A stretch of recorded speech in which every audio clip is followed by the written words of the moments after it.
بسم اللہ الرحمن الرحیم۔ السلام علیکم۔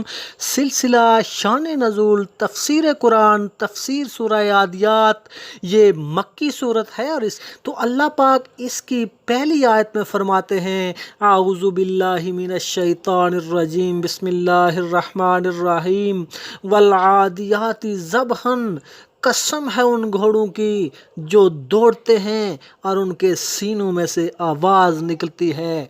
چونکہ پہلے دور میں جہاد میں گھوڑوں کی بہت اہمیت تھی، جہاد میں گھوڑے استعمال ہوتے تھے، اس لیے عرب لوگ گھوڑوں کی بہت تعظیم کرتے تھے، اور اللہ تعالیٰ کا دین اسلام پھیلانے میں گھوڑے بھی بہت معاون و مددگار ثابت ہوتے تھے۔ اسی وجہ سے امام ابو حنیفہ رحمۃ اللہ علیہ نے اس دور میں گھوڑے کو ذبح کرنا مکروہ قرار دیا تھا۔ اس وجہ سے نہیں کہ گھوڑا حرام ہے، گھوڑا بالکل ایک حلال جانور ہے، لیکن یہ اس وجہ سے مکروہ قرار دیا کہ اگر سب لوگ گھوڑے ذبح کرنا شروع ہو گئے، ان کا گوشت کھانا شروع ہو گئے، تو یہ ایک اعلی جہاد ہے، اس اعلی جہاد میں کمی واقع ہو جائے گی۔ جب اعلی جہاد ہی نہیں رہے گا تو جہاد مشکل ہو جائے گا۔ تو اسی لیے اللہ پاک نے فرمایا قسم ہے ان گھوڑوں کی جو دوڑتے ہیں اور ان کے سینوں میں سے آواز نکلتی ہے۔ فالموریاتی قدحن، پھر پتھروں سے آگ نکالتے ہیں سم مار کر، یعنی گھوڑے کے کھروں میں ایک نال لگی ہوتی ہے، جب گھوڑا پتھریلی زمین پر اپنا پاؤں مارتا ہے تو اس میں سے آگ نکلتی ہے، تو اللہ تعالیٰ نے یہاں اس کی مثال دی ہے کہ وہ پتھروں سے آگ نکالتے ہیں نال مار کر۔ فالمغیراتی صبحا، پھر صبح ہوتے ہوئے چھاپا مارتے ہیں، یعنی تباہی مچا دیتے ہیں اور اپنے ساتھیوں کو فتح دلواتے ہیں۔ فَأَثَرْنَ بِهِ نَقْعًا، پھر اس وقت غبار اڑاتے ہیں۔ فَوَسَطْنَ بِهِ جَمْعًا، پھر دشمن کے بیچ لشکر میں جا گھستے ہیں۔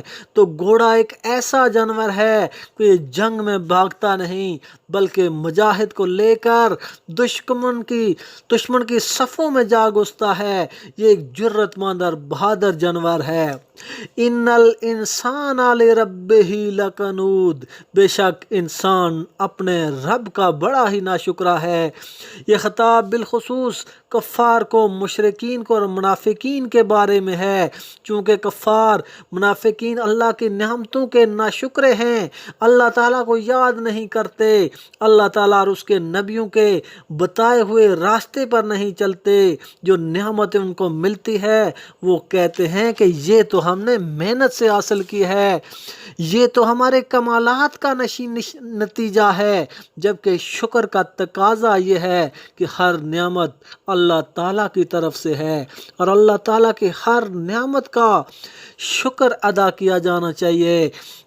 اور اسی طرح کفار، منافقین اور مشرکین ان نعمتوں کو اللہ تعالیٰ کی نافرمانیوں میں استعمال کرتے ہیں، جیسے نہ تو وہ زکوٰۃ ادا کرتے ہیں، نہ صدقات دیتے ہیں، نہ نماز، نہ روزہ، جبکہ شکر کا تقاضا یہ ہے کہ اللہ تعالیٰ کی دی ہوئی نعمتوں کو اللہ تعالیٰ کے راستے میں خرچ کیا جائے، زکوٰۃ اور صدقات دیے جائیں، نماز، روزہ اور دیگر تمام عبادات اللہ تعالیٰ کا شکر کا ایک طریقہ ہے۔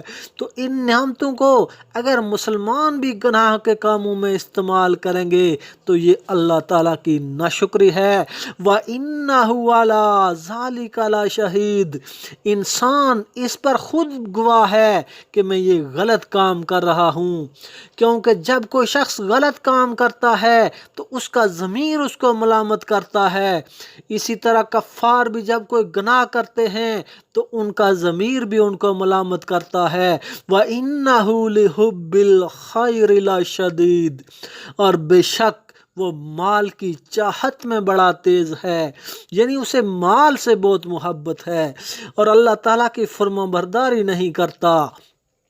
افلا یعلم اذا بعثر ما فی القبور، تو کیا نہیں جانتا کہ جب اٹھائے جائیں گے قبروں میں سے یعنی یہ غور کیوں نہیں کرتا کہ ان قریب یہ قبر میں جانے والا ہے، پھر ان قریب قبروں سے ان کو اٹھایا جائے گا، وَحُصِّلَ مَا فِي الصُّدُورِ اور کھول دی جائے گی وہ جو ان کے سینوں میں ہے، یعنی اچھائی ہے یا برائی ہے، نیکی ہے یا بدی ہے، ایماندار ہے یا کافر ہے، یہ سب ظاہر ہونے والا ہے۔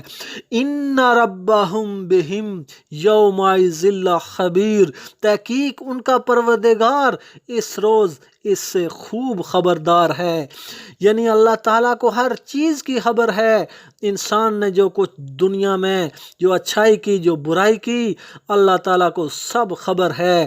اگر کسی کی رائی کے دانے کے برابر بھی برائی ہے یا اچھائی ہے تو اللہ تعالیٰ کو سب خبر ہے، چھوٹی سے چھوٹی چیز کی بھی اللہ تعالیٰ کو خبر ہے۔ تو ہمیں صرف اسی اللہ تعالیٰ کی عبادت کرنی چاہیے۔ وَمَا عَلَيْنَا إِلَّا الْبَلَاغُ الْمُبِينُ۔